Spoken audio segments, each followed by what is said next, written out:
Let's wait for the screens again. Yeah, when I was last up here in our series of David, the good, the bad, and the ugly, I was speaking on David the outlaw and about how, despite it being a fairly bad and ugly time in David's life, in terms of all the things that he endured and happened to him at that time, it still seemed to bring out the good in him, the best of him. This was David trusting in God's righteousness, in God's faithfulness, a man after God's own heart, a humble servant of God. So what are your initial thoughts when you see the title, David, the Adulterous Murderer? Do you think something might have changed in David's character by now? I have to say my first thoughts were, should it be David the Adulterous Murderer or David the Murderous Adulterer? Because, to be honest, David, in addition to Bathsheba, had 7 wives, so it was something of a multiple adulterer, but not necessarily a multiple murderer. Also, we're not counting the thousands of people who slayed in battle, and we're definitely not getting into a discussion on whether killing people in battle in the Bible in general is permitted or not, but that's for another sermon series or not. But, you know, that's quite a damning title to give to someone, isn't it? An adulterous murderer. It sounds like the sort of person you usually find God smiting in the Bible. I'm fairly certain people have died in the Bible for a lot less heinous crimes than David's. And as we heard in our reading, as we'll explore later this morning, David's behaviour and actions are dreadful. And yet, I did have to ask myself, does the Bible seem to want to gloss over this, almost whitewash David's reputation and legacy? It says, one of the other readings we heard, for David had done what was right in the eyes of the Lord, and had not failed to keep any of the Lord's commands all the days of his life, except in the case of Uriah the Hittite. It's almost like a little afterthought quickly added on, isn't it? And the hope that nobody notices. You know, was David really so bad, so ugly? Ignore that little thing there. But we're going to look at exactly what it was that David did. But first of all, you may not know, but I don't know if anyone's aware of the fairly troubling, terrible news that we heard in the last few days. That's right, the Australian soap opera Neighbours faces the prospect of ending completely after Channel 5 confirmed it would not be continuing to air the show after this summer. Why am I talking about Neighbours? Well, those of you who were here 3 weeks ago may remember I described the life of David like being an epic movie, and certainly one that deserved a better adaptation than the frankly awful 1985 movie King David, starring Richard Gere in the lead role. But in this particular episode, this David and Bathsheba episode, for me, I feel this is not epic movie, this is pure soap opera. And you'll see why I think that as we look at the passage. But what we'll also see, I think, is how David's actions completely contrast those that we've looked at previously. And in particular, how they mirror almost those of Saul when he was persecuting David. Now, the story of David and Bathsheba, I think, is a classic tale of power corrupting people, of finding yourself able to do literally whatever you want because no one's going to challenge you. At the start of the passage, we're told it's springtime, and that means one thing: go to war. Apparently, it was the in thing at the time. You know, first day of spring, what should I do? I plant my fruit and veg for the summer, and wind the clocks forwards an hour, or adjust the sundial a few degrees, and to get the lambs ready, to get the ewes ready for their lambing. And what's the other thing I've got to do first day of spring? That's right, go and slaughter the Amalekites. Let's go! Yeah.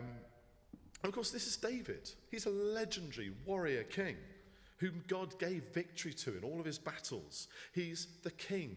He should be leading his armies on the front line, striking fear into the hearts of all their enemies. But instead, he does the opposite. He stays behind in Jerusalem, completely shirking his duty. A complete change from this man we saw earlier, who trusted God to lead him in battle. And so David finds himself strolling around his palace, probably quite bored because no one else is around. All his friends are off having their great time on the battlefield.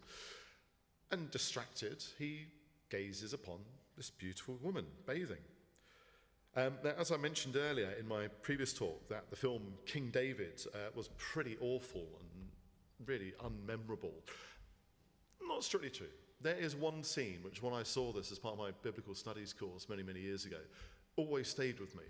And it's that scene of David spying on Bathsheba bathing. Because the director clearly thought he needed to appeal to a certain demographic. So there I am, and surrounded by lots of Christians in this floor at Sheffield University, in lecture theatres, watching this biblical epic.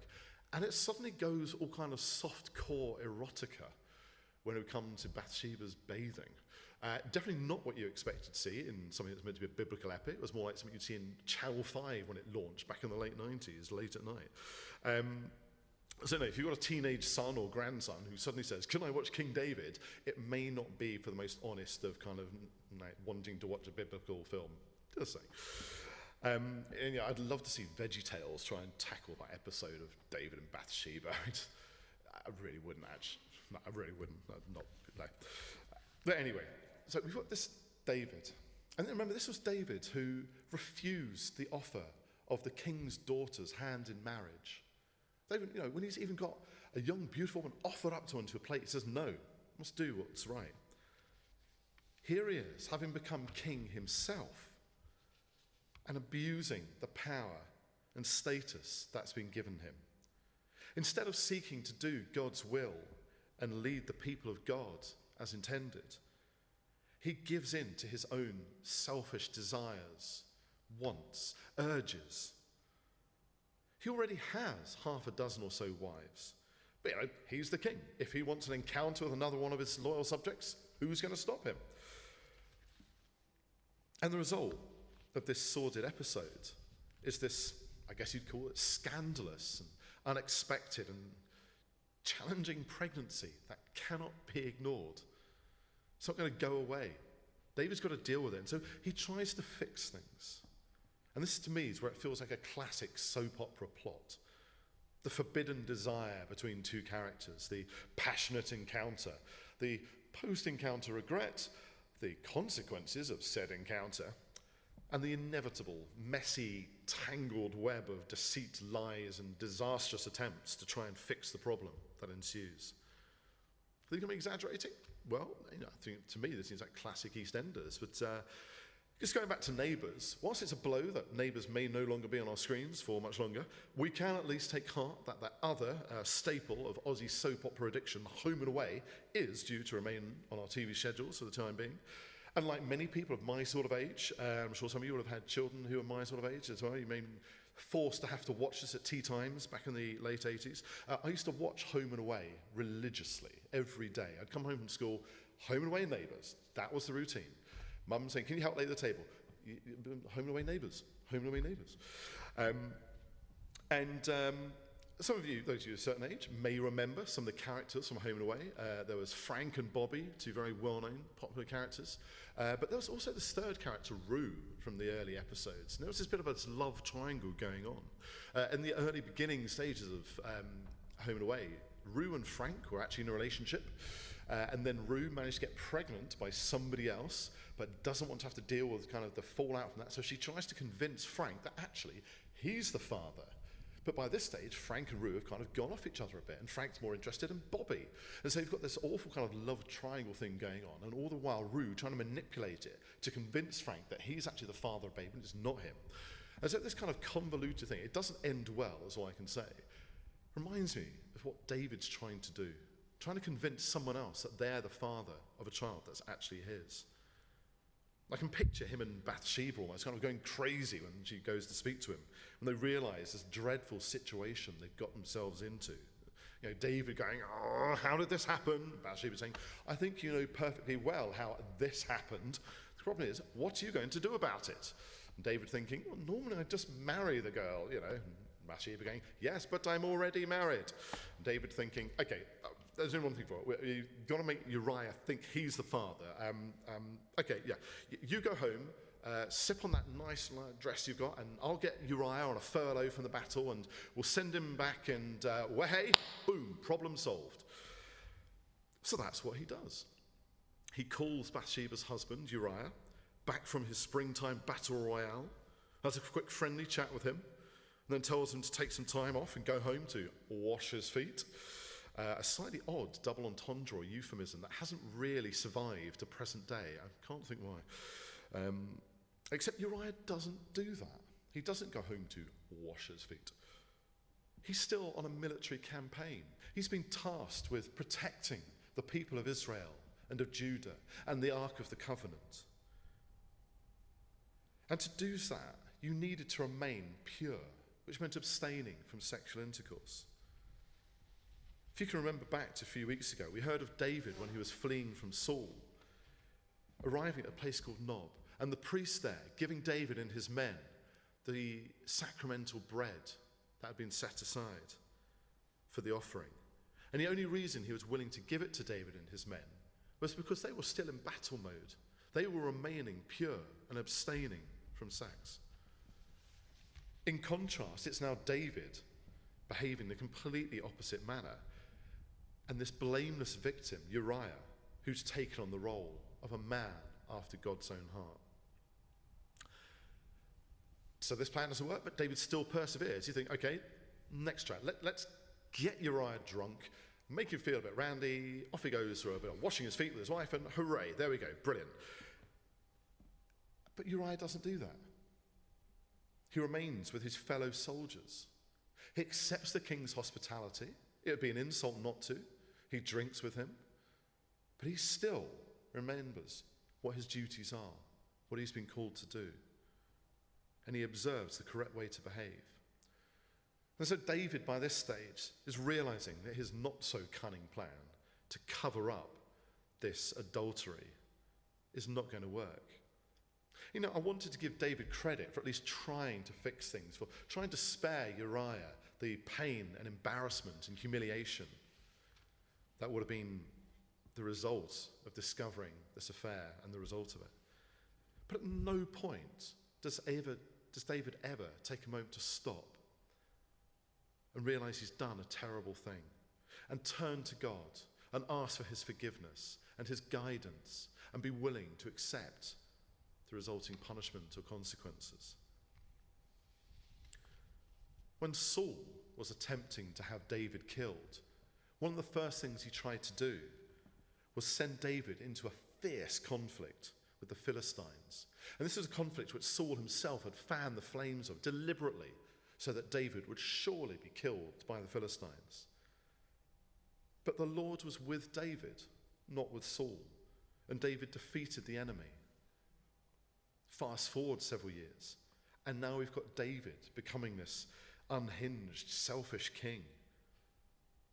He instructs Uriah to be sent to the front line of the battle where the fighting is fiercest and then abandoned effectively, so he's surely killed. Uriah even has to unwittingly deliver the letter with these instructions to the commander of the army. He hand delivers his own death sentence and is subsequently killed, along with many other innocent men. This is premeditated murder by David. And what does he do? He then takes Bathsheba as his own wife. How do we reconcile this episode with the legacy of David in the rest of the Bible? This greatest king that Israel ever had. This one they say he was blameless apart from this little bit.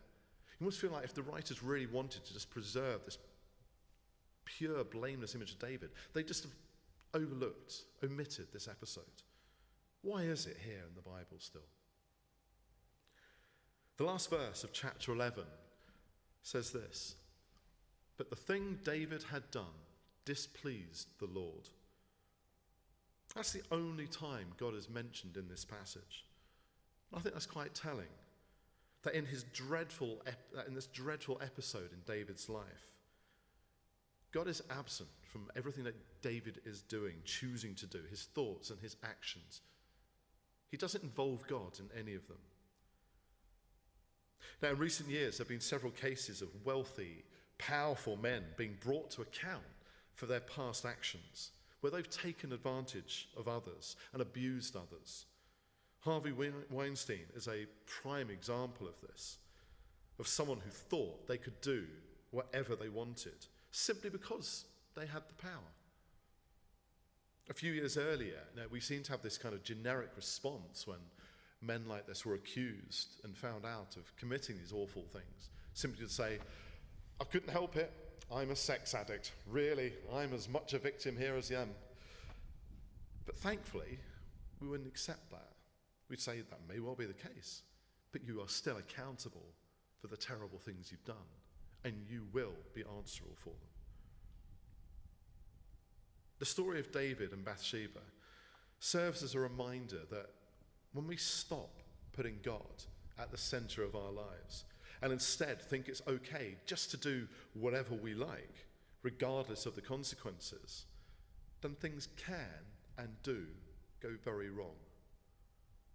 This episode of David's life is deeply unsettling, and yet there is this hope of redemption. The following chapter, chapter 12, has the prophet Nathan rebuking David for his actions. He tells David the story of a man who behaved appallingly, and David is outraged, saying whoever this was, he should be punished severely. And then Nathan points out that it's David's own actions that he's describing. And David realizes the scale of his iniquity and sin. He confesses his sin with great conviction. He knows that under the law, he deserves to be put to death.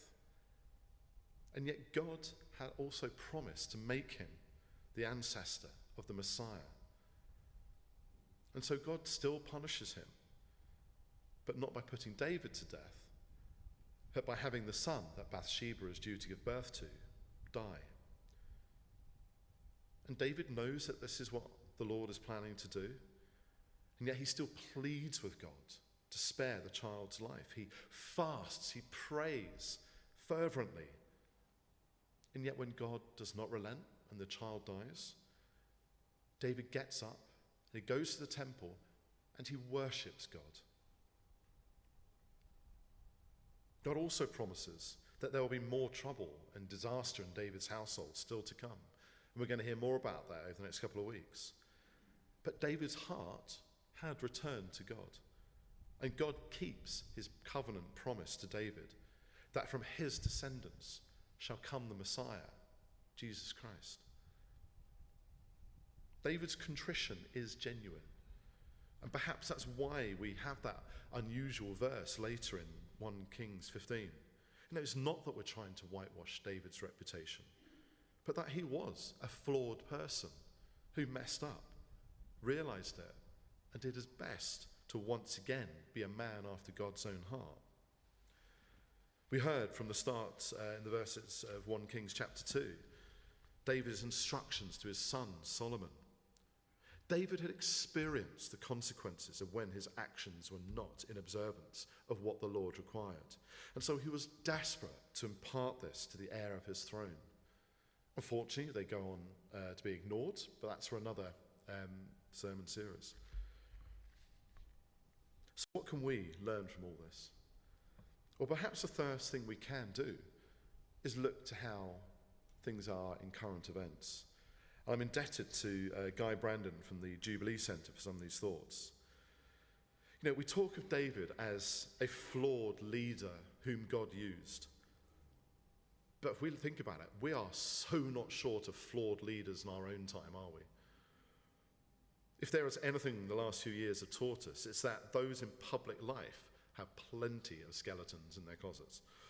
Cash for questions, cash for access, awarding public contracts through nepotism, affairs, lockdown parties. Every day we read more and more news stories about such salacious behaviour, and all too eagerly they can be lapped up. It's true, we love our idols, but I think we prefer them fallen quite often. Perhaps there are a few lessons we can learn from David's life, both for ourselves and for the way that we treat key figures in public life, be they religious, political or cultural leaders. Firstly, that whatever crimes David had done, he was ready to admit his faults when they were pointed out to him, and he tried to make atonement for them. When he did repent, God accepted it. Today, genuine repentance seems to be the least thought that people want to try and make happen. It comes a far second to the option of just denying wrongdoing altogether. Like, no, I didn't do that, it wasn't me, you've got it wrong. Or trying to redefine morality to suit themselves. There may be that carefully stage-managed, sincere-looking apology when you realise you actually have to fess up. Or that, even worse, non-apology when you say, I'm sorry if people were offended by something I did. I didn't realise I was going to cause offence. I'm sorry for any offence that people caught for something I didn't think was meant to cause offence. Sorry, not sorry, basically. But secondly, relating to this willingness to repent, is that one of the reasons for God's patience with David may be that his crimes never included idolatry. Unlike most of Israel's kings, David was still fully devoted to the Lord. He was guilty of a horrible, serious series of sins. But David let God be God, and he always came back to God when he strayed. And lastly, the patience and forgiveness that God shows David is profoundly challenging to us. We want to be angry about what David has done, yet we see God forgiving him. When our own leaders fail, we're far more prepared to just want to wash our hands of them or hold it against them forever. A single serious sin can be enough to end an otherwise promising career. Lots and lots of politicians we can think of have never come back from sexual, financial, or criminal errors of judgment and actions. Fewer still religious ministers. But an accusation sometimes levelled at us is that God forgives, but Christians don't. And without trivialising any of these awful sins, can we find ways to rehabilitate fallen leaders rather than just writing them off? David had to live with the consequences of his actions, which were severe. But God is continually faithful to his promise to David. He never withdraws his spirit from him, as he did with Saul. And so in this bad, ugly episode of David's life, we still do see the good in action. But the last thought I want to leave us with is this. Now, it's commonplace to use this episode of David's life as an example of how God used flawed people in the Bible for his purpose. But of course, the reality is, we're all flawed. God only has flawed people to use for his purpose. Each and every one of us. And it's never too late for God to do something meaningful in your life and with your life and in the lives of those around you. Unexpectedly so. So if you've been ever feeling absent from God, then take time to talk to him today, to reconnect and say, here I am, imperfect, flawed, yet loved by you, and ready to live my life with a purpose that you give me. Send me, Lord.